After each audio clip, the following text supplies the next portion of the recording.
Hi, I'm Captain Mike and welcome aboard the Prairie Lily. In fact, the Prairie Lily's wheelhouse. A lot of folks who are coming on our cruises, they ask us, geez, how'd you get this as a great gig? How'd you get this job? Well, for my wife and I, we actually had to buy a ship. But we do have a number of operations staff, as the people who actually operate the ship.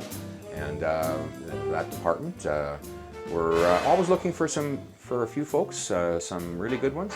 We don't necessarily look for people who have on-water training or a naval background or anything like that. We quite often teach people and start them right off from essentially square one.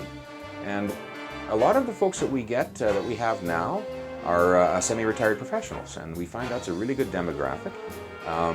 People who are semi-retired or retired, and they've had a successful career doing something completely different, and they want to spend their winters down south or in a warm place or anything like that, but they love Saskatoon, so they want to spend their summers here.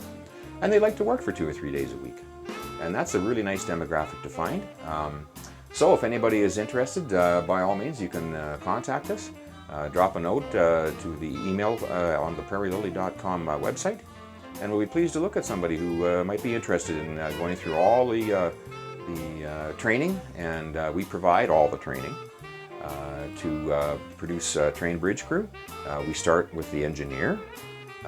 So the first thing is becoming an engineer and learning how the ship works, learning how to operate the propulsion equipment and the power generator, learning some of the operation side of it.